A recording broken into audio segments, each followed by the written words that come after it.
Welcome to the Bias Buzz. I'm Don Irvine. He's Brian McNichol. Good morning. All right, we're going to start off with a subject that is going to be close to your heart at this point in time. This is Baton Rouge. Brian, why don't you take it away? Well, Sunday morning, someone, I guess, made a 911 call. The cops come to it. The guy was set up he had planned it out. They now have video of him casing it the day before. Started shooting the police officers who responded. Very personal note, one of the officers who was shot was engaged to my cousin. He is hanging on for dear life. He had a bullet in his stomach, which I think they were able to remove. He had one in the back of his brain, which is the problem. They've talked about taking off the back of his skull to pull it out, but they're not sure what happens to that. He's made it through the last couple of nights. They're hopeful, but he's still hooked. He's not breathing on his own. Tragic situation. Great guy. And that's one of those things, like, we all move on from this. Like, you think about Orlando. How long has it been since you've given serious thought to Orlando, right? And San Bernardino before that and so forth. But now, my cousin and this guy, they don't ever move on. This is it. This is their life now. And so, when you think about these things, we got to sort of stops you and makes you think about it. Yeah, so what's going on here? This rash of shootings. We just had another one, in Kansas as well. Heather McDonald has written a book called War on Cops. I think this is, the release of this or the timeliness of this is amazing, I guess, and you can say, what in the heck is going on? Can we pin blame on anybody in particular? Well, there is a narrative out there that black people are not treated the same by cops as white people. I don't disagree with that. I think that is true. I think part of the problem is that when a cop pulls someone over, you shouldn't judge a book by its cover, but you do, right? And so you can look, you can look at a white guy who's a crack addict or whatever, and you can say this guy's messed up, right? But black people, it's not as easy to tell. And I've had discussions with black police officers. They're like, you don't know. So you treat every one of them like the worst criminal ever, right? Because you don't know which is which. And so, and this is across all lines of the police. I don't know what you do about it. It's a hard, complex problem. It's certainly not that they're, any more, propensity to violence. All that is a function of, education, socioeconomic status, family structure, so forth, which there are problems amongst all, races and so forth. But, part of it is like we have gotten a chip on our shoulder about a lot of things in this country. And one of them is, how the cops treat us. And, do they have things to look at? Yeah, they do. But, what they're doing is not deserving of being shot. Let's make some reports and clean some stuff up. But, it's not to get you shot. Right. I think, and it, when you talk about all police officers, even the black police officers have a problem. I think they have that same fear or whatever. And so, this is not just white officers and black officers. It would be black officers treating the black victim or whatever. So this is a kind of a complex issue, and it's very difficult. But as you said, there is no reason to go out and to shoot these guys. And one of the cops who died was a black cop, and so this whole thing has just become one horrific mess. The president is supposedly trying to heal these wounds of sorts, but it doesn't seem that he's been able to do that or doing a very good job at this point. He has, we talked about this before. He has a problem with, he comes in with a condensed version of the facts, right, and makes some judgments, and he cannot make his remarks without those judgments informing them. And now his thing with after this Baton Rouge was pretty strong. We don't condemn this in any way and so forth. But forget the lectures on how they need to behave. Right? We can't shoot the cops. Someone, I've gotten speeding tickets. I wasn't real happy about it, but you can't shoot the cops. Right. Someone has to keep the peace. Right, and also in this, and I'm not going to try to paint a broad brush here at all, but when you are stopped by a police officer, obey the officer's instructions.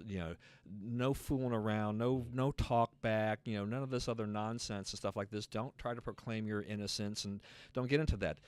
They're the law. You follow what they say, basically, and chances are you'll probably be better off overall. But it's not a perfect world. It never is going to be a perfect world. Right. But most police officers are they follow the book. They do their job, and they do it well. And also, the other thing we talk about a lot is, if you go to court, like you go to traffic court or whatever, almost whoever it is, almost whatever they did. Now, this is traffic court. We're not talking about people, killing people and so forth. They look for the way to get you down to the lowest possible punishment. Okay, it was 51 and a 40. That makes you, okay, we'll call it 48 since we don't really know. Okay, so you're fined for 48. Which is a lot less than 51. If you go watch it, justice gets spit out during a day. You will see that the system, they're set up to work with people. They're set up to move this stuff through. So if you're not a jerk, and you're legitimately, hey, it was not my car speeding and so forth, you have some legitimate thing to say. If you handle it right, they're willing to hear those stories and deal with them. Maybe not the guy on the scene, but if you get past him without being a jerk, you're going to eventually find someone who hasn't had a bad day, right, and who could just talk to you straight up. Right. That's a good point about traffic court. I was thinking about some incident happened to me when my kids were little, and it was not even in my county, and I had to actually go and drive a fair distance to the traffic court. But the other person was clearly at fault. It was a new driver and hit our car. I didn't need to be there really in the end. The police officer did thank me for showing up, but the judge took care of it, but lessened the charge, basically. I mean, it was a young driver. I understand. I didn't walk away feeling like I was disrespected or there was justice wasn't served. It was fine. It's a learning experience for everybody. In conjunction with that, too, I'll jump and just, we'll throw in a little bit of Freddie Gray here. So, we've had yet another trial, yet another acquittal. I just begin to wonder, where does Marilyn Mosby in Baltimore, I mean, will she give up, or is she just going to go all the way through all these officers and then lose all the cases? And, I mean, she already looks pretty bad as it is. She's lost 4 of the 6 now, right? And they're opting for bench trials, no jury. So it's not song and dance. It's cold recitation of the facts, and that's how they're losing. Okay, she overcharged. She wanted to run out and be the hero of the community, and I'm going to put these people down. It's like, well, it's the same thing we're talking about. It's like, if they're not guilty, then don't make an example out of them. Let justice really work. If she had charged them with, essentially the rough ride, right? Hey, you gave him a rough ride. You didn't treat him as nice as you could have. Okay, is that charge more likely to stick? I think so. When you're saying you killed a guy because you arrested him, then that's a much harder thing to prove. And she went for the spectacular. She went to put herself above justice. And, they've caught a lucky break up there that, with all the other tragedies going on, unfolding nearly every day, that's kind of gotten overlooked. Now, when the 6th one walks, and no one is going to do a day in jail for Freddie Gray, let's hope that there's still a lot of stuff in the news cycle, because otherwise you will have a problem in Baltimore. Yeah, I mean, that's a good point. The reaction has been rather muted. I mean, there have been some protests, but nowhere near the scale of what happened when the Gray incident first took place, and all the sensationalism, all this kind of everybody's emotions were running high.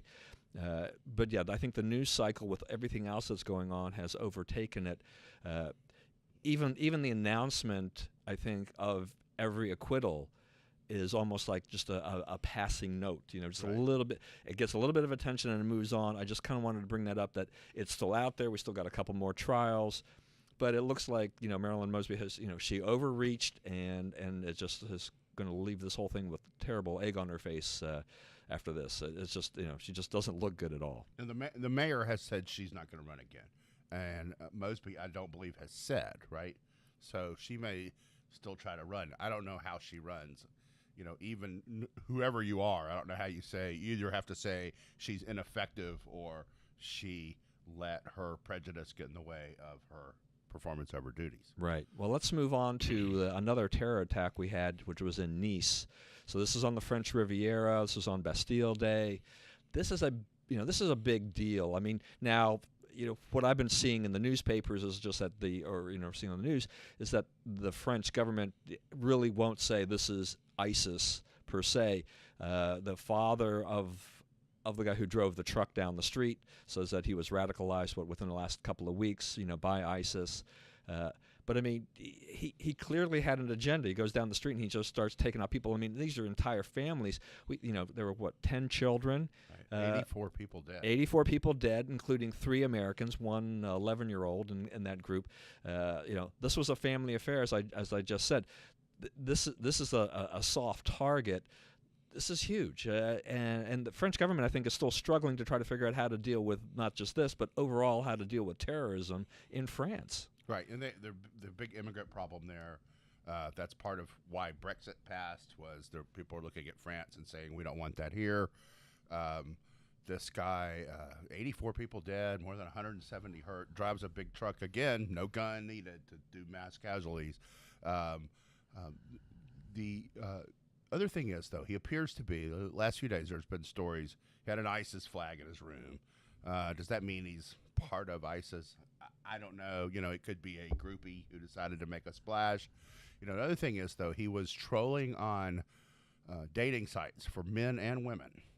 So I think that, ISIS' message about homosexuals is to kill them, right, immediately. So if he is, I think, it's the same thing as the guy in Orlando.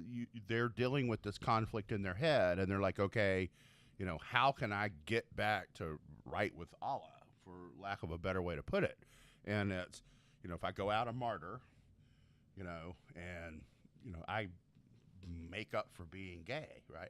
Supposedly, I guess, but I don't know that. Obviously you don't know what motivates these people, but I can't help but think that's part of it, because they're so strident about being against it. Yeah, that's an interesting point. All right, and then related to that, it's not on my list really, but we need to mention at least briefly, which is the attack in Germany on top of that. So we had that. Now that one, ISIS is taking credit for and everything like that. That was, to me, a little, once again, you didn't need a gun, right? It was an axe and a knife. Right. An axe. Primitive. Yeah, I mean, I had to do a double take, and I'm like, the guy used an axe. That's but you gotta work quickly. Yeah, you do have to work very, very quickly if you're doing that. Lizzie Borden, the whole thing. But we don't want to make fun of that, but this is a very serious matter. But it shows that I think this also ties it to all this immigration problem in Europe and all this. Where are they going with this? I mean, how do they control this? This is a huge problem. It is, and they do not have their minds wrapped about it around it. But they have grasped the problem, right? You are seeing, we may not build our wall, but the southern end of Europe, they're building theirs. They're getting after it right now, because they're like, this is a big problem, and there are many more people to come, and we are not in position to take in all those people. Yep. All right. So that's interesting. So we're going to switch a little bit from. We're going to go into Turkey here just briefly too. So there was a coup, an attempted coup. We think, yeah, it failed. There's still a lot of things going on there. President Erdogan, he survived. There was a lot of talk, though, which I thought was interesting, that it was really social media that saved him. Very curious. It is. It's interesting. I think there's also some suggestion that the whole thing was set up to purge moderates. He is trying to take Turkey in a more Islamic direction, and yet, balance that against maintaining NATO ties. And, Turkey's always wanted to be attached to Europe, and Europe is that's always been sort of a difficult relationship for Europe. They're not sure Turkey fits. And, so he's trying to do, for the purposes of trade and so forth, stay close to Europe. But for the purposes of the neighborhood he's in, which is a rough neighborhood, be closer to Islam. So this appears. I mean, like they got 30,000 people out of the Department of Education, that they have purged. I think that's something we should try here. That's another subject. But in all seriousness, it seems like everyone who is not meeting some mark, and it's not clearly defined what the mark is yet, is gone, is out. They're changing they're getting rid of the non-loyalist to whatever it is they're trying to be loyal to. Right, and it seems that when you do something like this, I mean, whether or not this was a setup or not, is just purging this whole squeeze makes it very difficult to anybody in opposition to be able to mount anything. I mean, they push them back. Who knows how many of these people will maybe disappear? In some of these regimes, it gets very murky. I actually think that the numbers of people they're talking about probably augurs well for the safety of those people, because I mean, it's one thing to take 100 people out of the Department of Education and line them up and shoot them, but 30,000 people, I think they're just going to say, you go find another job. At that point, you can't be here anymore, but you can be. I kind of wonder where you start putting those people. I don't, the economy in Europe and there's not that great overall, right. And so you move people out. You can probably find people to take those positions that are going to be loyal to you. But then what really happens to those other people? I mean, right. Well, see, that's the thing. It's like we ran into that in Iraq with we disbanded the Iraqi army. Okay, so those guys, I mean, they were trained to be soldiers. It was an orderly organization. Hierarchy, took orders, discipline, so forth. They really didn't. There really wasn't a lot of other jobs that they could just slide into. So when we fired them all, they became, a rump organization of their own, which is now ISIS, right? So when you fire you give 30,000 people a common enemy, right? In that, just the Department of Education instance, it's all over government though that they're doing this. You just created a shadow government. Right, and staffed with experienced bureaucrats, people who know the ins and outs of the law. So I mean, anytime you do that, there are some downsides, and it'll be interesting to see what comes of that. All right, so we'll wait to see how that develops, and we'll shift back here to the states and talk about what's in the news. Obviously, here the Republican National Convention. It's been an interesting couple of nights. A lot of stuff going on out there. I mean, what's your overall take so far for the first couple of days here? I think it is a interesting media Rorschach test, right?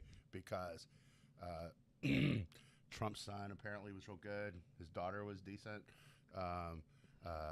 Melania's speech was pretty good. I guess there were 2 or 3 lines that had appeared in a speech of the First Lady, now Michelle Obama. They're pretty anodyne. So it wasn't the recipe for Coke. It was, we love America, want to work for better things, things that could be in any speech of a first lady, right? So, but what has been the big deal? Like meme after meme, mocking her. Okay, so you're not taking seriously what's happening there. You found something you can mock. The story of the Post yesterday, though, Aaron Blake going through Hillary's numbers, and while this ought to be a complete cave for Trump, this disaster, that disaster, speech, apparently really good speechwriters wrote her a speech. She got with this lady who's worked on books with Trump. They made their own speech and had never been vetted, right? So someone with no experience doing this, doesn't have the sensitivity to make sure that, no one can come up and say, you're giving Michelle Obama a speech, right? Got her speech onto national TV. I think the Trump organization, one thing is I was a Cruz guy. One of the things I liked about Cruz was, doctrine or no, they were well organized. You got the feeling this guy could run a big, massive operation. Trump, I think they're still gearing up to run something this big. I think they'll get there. He's hired good people. You can start seeing him filling in the gaps, and you can start to see him, to some degree, recognizing at least what all he doesn't know. Yeah, and so I think they're moving that way, and I think that most of their speakers have been pretty effective. They've gotten some things out of order. They've had, after Melania's speech, okay, all the delegates left, but there were 2 more speeches, right? So it's you need to think about, the last thing, you keep everybody in the hall to the big climax speech. You don't put the climax speech at 4 in the afternoon and then everybody splits and you have these other guys who gave good speeches that didn't get watched, right? Right. And as a matter of fact, I mean, Senator Ernst was one of them, and I just saw a report in the paper where the Iowa delegation, they were upset because, not only did the convention let Lieutenant Flynn go long, but the fact of the matter was it was now past 11 o'clock, and as you said, everybody had left. It's a little bit like giving those special order speeches on the House floor. Right. There's nobody. Just stick on the camera. If you stick on the speaker, you're probably fine. But really, they're speaking to no one. Right. And it's a shame. The media has really tried to make a circus out of this, particularly with the Melania thing. Your point is well taken. The Trump organization has not impressed us yet with its ability to tell us that, convince us they can run a huge campaign, the things that they need to do on the national level, a presidential style campaign. Right. And the Melania thing is an example of that. I agree. I had no problem with her speech because, as you said, you could take anybody and they could give that speech, particularly someone who's an immigrant. Those words are not uncommon to anything anybody else has said or would ever say. So that's really, they kind of nitpicked on that. Complete I think nothing burger. Yeah, that was really nothing. But they keep drumming and say, "Oh, this is a disaster for Trump. This is disaster." But I don't think so. What the problem is for me with this was just that the answers from the Trump campaign on why this happened seemed to be, you kept getting different answers. They didn't seem to actually check their notes, compare notes, and say, this is our answer. We kept getting kind of like 2 or 3 different things, and that made them look more disorganized. Right. I'm not sure that any given person you asked the question to knew the answer. The other point about the convention, though, is dogs that didn't bark, okay? We were told, massive amounts of liberal protesters coming to beat up everyone and make trouble and disrupt, and they won't be, DeRoy McKesson was working with the Attorney General to recruit people to come there and disrupt the convention. Bikers heard about this. Bikers for Trump showed up. And so now all those people are thinking, in fact, I heard one of them say, no one will listen to us here anyway, which was always the case, right? So we're going to go to Philadelphia. So the fun may be next week.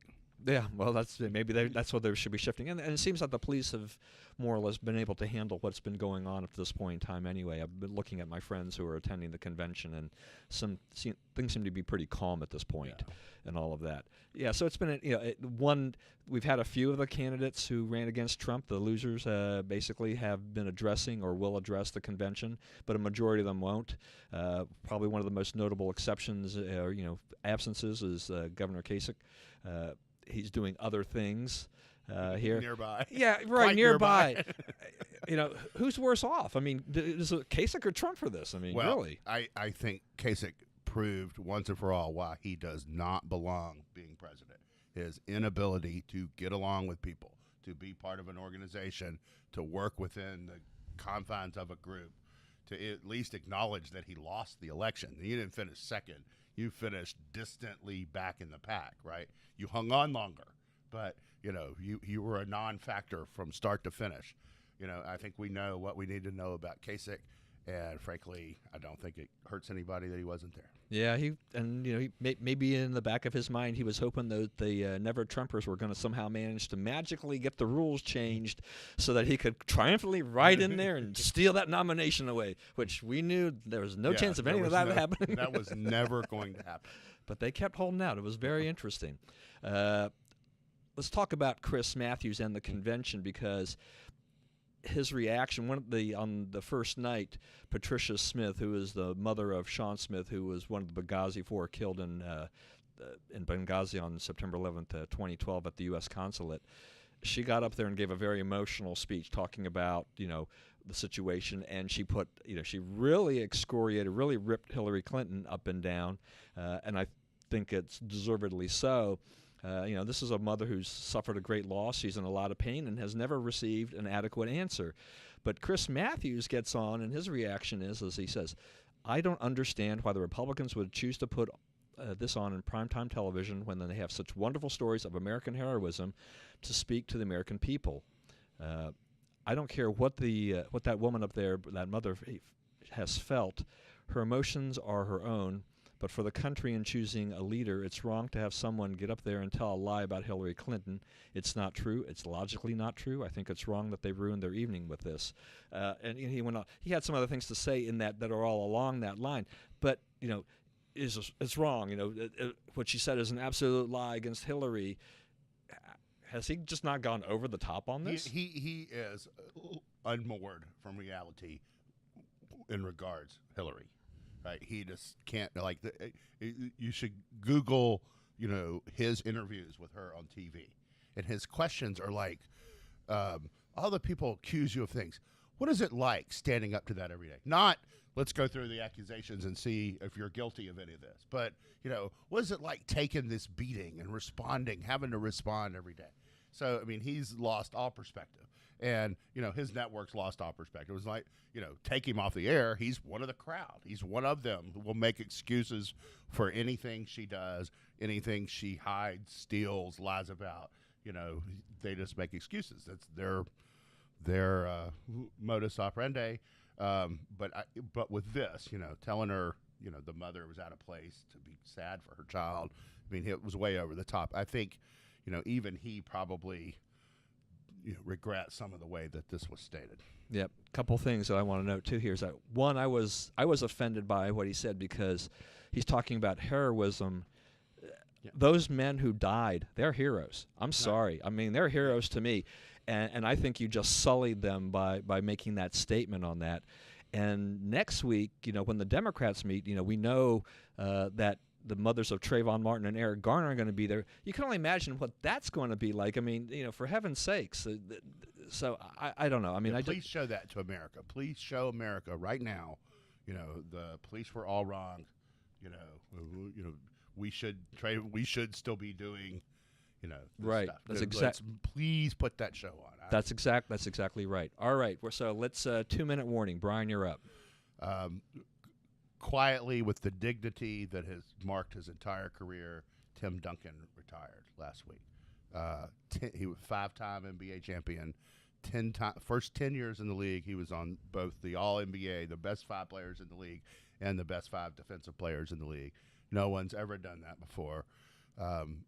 Tremendous humanitarian. He was a swimmer. And Hurricane Hugo came through and destroyed the pool at the school he was going to in the Virgin Islands. So he took up basketball. He ended up being, averaging 19 points, 11 rebounds a game for 19 seasons in the NBA. Just thinking about that makes my knees hurt. But, his retirement was announced by the team. There was no fanfare, there was no victory tour, there was no self-aggrandizement, just I will not be here next year. So tremendous guy, tremendous career, known in basketball as the big fundamental because he did everything so fundamentally sound.